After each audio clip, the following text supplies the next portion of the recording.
a fun experience because we keep running into all the other nominees at other events, and it's been about a 2.5-month process that started with the Hollywood Film Awards in November, and then we've kind of see each other. We almost see each other every week. It's almost like a little fraternity that that you run into everybody. It's almost like high school. In fact, yeah. There's different cliques, but everybody is always in such a good mood and happy to see everybody. It's been really fun. And you have the BAFTAs this weekend, don't you? Yeah, I leave for London tomorrow, and not everybody in the high school is going to be there but a lot of the same crew. So it's funny, the guys from the movie The Artist we see all the time, and I was up at the Santa Barbara Film Festival because I wanted to see their panel on Saturday night, and they're all heading over there. So it's literally, it was like, okay, see you in a couple days. But it's really fun. It's great. The award season is kind of nonstop, but the Oscars is the culmination of all of it. So you're almost at the finish line here. Yeah. But so tell me about this project because yourself and Tate, and I believe Octavian, the author of the book, were kind of intrinsically linked from the beginning, weren't you? Yeah, Catherine, Tate, and myself we're all from Jackson, Mississippi. So the world that Catherine created in the novel is a world that we all know.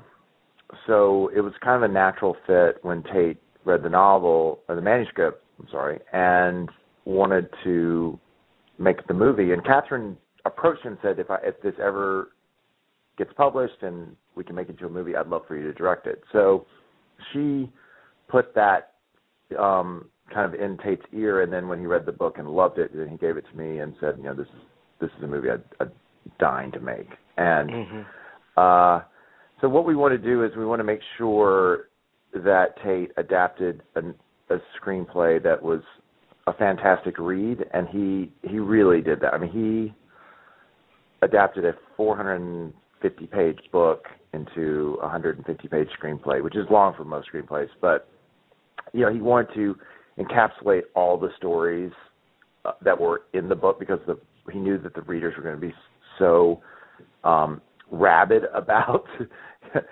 getting the movie right, and he really pulled it off. And so from that point, we initially thought we were going to make the film independently, but Chris Columbus was a big fan of the other two films that Tate and I had done in the past and had been a big supporter of Tate. And so as the book started rising through the ranks, that's when we asked Chris to come on board because we thought it could be a studio film at that point. And he has a ton of experience doing studio films. So. Well, and it can be a very sensitive thing to adapt a novel, especially one, as you've expressed, as well loved and known as this one. Was Catherine pleased with the adaptation? Did she feel like you got the spirit of it just right? Excuse me. Oh yeah, totally. She, in fact, a couple of times when she read some of the ideas that Tate was going to do, she's like, "God, I wish I had thought of that to put in the book." So she was extremely pleased. I think when she saw the film, it was a little daunting because she saw those characters brought to life, and she had them in her mind probably in a different way, but then she loves the film. So it's just part of that collaborative process. So I think she's really pleased, and book readers seem to love it too. So I think we did our job. I absolutely did. I adore the movie, so like I said, but making a movie, I mean, it's such a long, arduous process, and you have to have a real passion for the material. So when you read the screenplay, what particularly sparked that passion in you? Well, I had passion for the project in the manuscript stage. So Tate gave it to me as soon as he read the manuscript and thought it would make a great movie. necessarily not an easy sell due to its subject matter. And there weren't a lot of adult movies being made at the time. They still aren't, I guess. And so that's why we thought it was going to be an independent film. We just loved the material so much. It just reminded me of the world that I grew up in. And I remember when I finished the manuscript for the first time, I was on an airplane, I think, and Tate was too, and funny enough, Nate Berkus, who was our executive producer, and I was crying at the end, but I was also smiling because I was so happy that Catherine had written such an amazing novel, and I was so excited to try to make it into a film.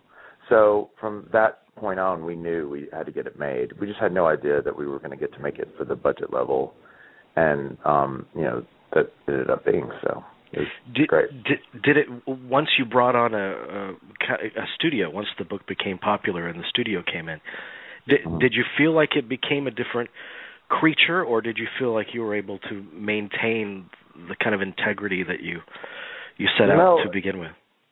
Stacey Snider, who runs DreamWorks, is so respectful of her filmmakers, and in order to kind of give them a sense of well-being, Tate Mark Ricker, who is our production designer, and I went down to Mississippi and scouted all the locations before we even had a studio. So we took photos, created a lookbook of kind of, this is the feel of the help, this is Skeeter's house, and this is the benefit ball, and this is what it's going to look like. And we also had Tate record some interviews with some real housekeepers that were now retired, just to kind of give a feel of this is the homage to these hard-working women who, because of their labor, the next generation is able to go on to even bigger and better things.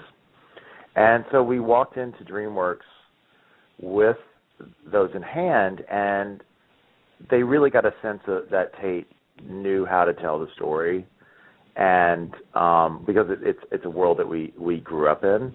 And so I think there was a real sense of security that Tate was going to deliver the film that should be delivered, and he did. Yeah. But I would think that it would be absolutely essential that you shot it in Mississippi, and I'm sure there wasn't conversation about shooting elsewhere. Yeah, that wasn't necessarily the everyone's opinion at the beginning. So that's one of the reasons that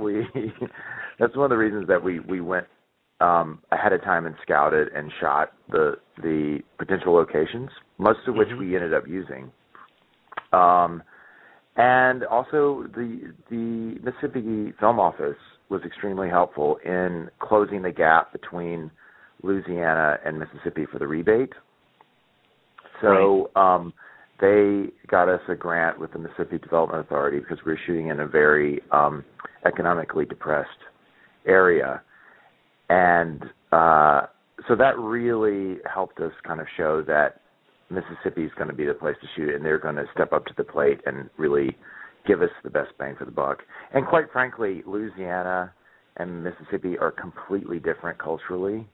The Mississippi River makes a huge divide between them culturally. And so I think if we had ended up shooting in Louisiana, it would have ended up a different type of movie. Yeah, but there's such a visceral and vivid sense of place in the movie. I mean, you feel that environment. How did the communities in which you shot, how did they react to the picture being shot? They felt like it was one big party. I mean, we were working our butts off. And they're always, every week and every night, okay, let's go to the Ole Miss game. Let's go. We're so tired. We're just going to sit home and barbecue. And like, what are you talking about? Let's go. And so they were having a blast. It was like the party had come to town. The circus had come to town and was nonstop party. And the people of Greenwood, Mississippi, who are so lovely, they're different from the actual people of Jackson, Mississippi, who we portrayed. Because in Greenwood, it's Delta, and the Delta is a big party area. And Jackson's more about business and a little more highbrow. So it was really a good blend for everybody shooting the film. I mean, the crew had a blast with all the people from Greenwood, and still keep in touch, and it's I can still go back and visit. Yeah.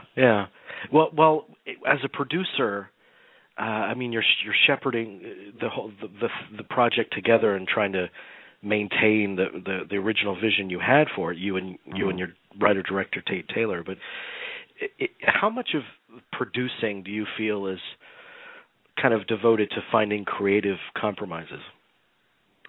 I mean, it's a big part of the job, and I had always worked independent. I mean, I've worked on studio films before, but never as a producer. And so, as an independent producer, you kind of have all the say, and so you can really help your director accomplish his goals creatively much more easily, I guess you could say. So, with the studio, you have there's an approval process,